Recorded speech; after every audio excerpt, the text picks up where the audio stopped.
അതേസമയം മുഖ്യമന്ത്രി പിണറായി വിജയന്റെ സൗദി സന്ദർശനവുമായി ബന്ധപ്പെട്ട അനിശ്ചിതത്വം തുടരുകയാണ്. മറ്റ് ഗൾഫ് രാഷ്ട്രങ്ങളിൽ സന്ദർശനം നടത്തുന്നതിന് അനുമതി ലഭിച്ചെങ്കിലും മുഖ്യമന്ത്രിയുടെ സൗദി പര്യടനത്തിന് കേന്ദ്ര വിദേശകാര്യ മന്ത്രാലയത്തിൽ നിന്നും ഇതുവരെയും അനുമതി ലഭിച്ചിട്ടില്ല. ഇതുമൂലം സൗദിയിലെ സംഘാടകരും പ്രതിസന്ധിയിലായിരിക്കുകയാണ്.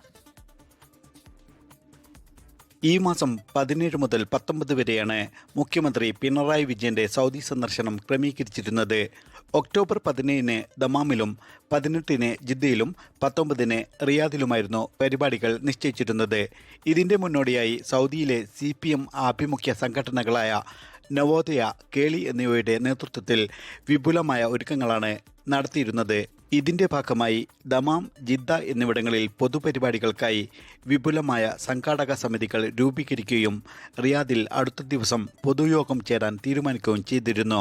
എന്നാൽ സൗദി ഒഴികെയുള്ള മറ്റു ഗൾഫ് രാഷ്ട്രങ്ങളിലെ സന്ദർശനത്തിന് മാത്രമാണ് മുഖ്യമന്ത്രിക്ക് കേന്ദ്ര വിദേശകാര്യ മന്ത്രാലയത്തിൽ നിന്നും അനുമതി ലഭിച്ചിരിക്കുന്നത്.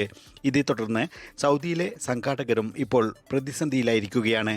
ജിദ്ദയിലും ദമാമിലും വേദി ഉൾപ്പെടെയുള്ള ക്രമീകരണങ്ങൾ പൂർത്തിയാക്കിയ ശേഷമാണ് മുഖ്യമന്ത്രിയുടെ സൗദി യാത്ര അപ്രതീക്ഷിതമായി റദ്ദാക്കുന്നത്.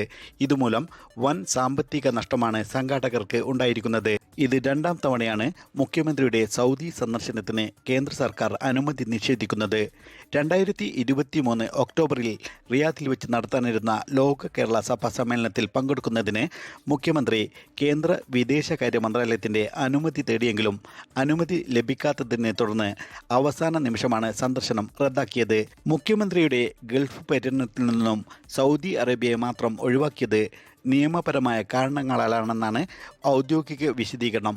എങ്കിലും സൗദി സന്ദർശനത്തിന് അനുമതി നിഷേധിക്കാൻ മറ്റു ചില രാഷ്ട്രീയ കാരണങ്ങളും പ്രേരകമായതായാണ് വിലയിരുത്തപ്പെടുന്നത്. ഇസ്മായിൽ പയ്യോളി, 24 റിയാദ്. ലോകത്തെവിടെയായാലും ഏത് സമയത്തും 24 വാർത്തകളും ഓഗ്മെന്റഡ് റിയാലിറ്റി പാക്കേജുകളും എക്സ്പ്ലെയിനറുകളും വിശദമായി കാണാൻ ഞങ്ങളുടെ യൂട്യൂബ് ചാനൽ നിങ്ങൾക്ക് സബ്സ്ക്രൈബ് ചെയ്യാം.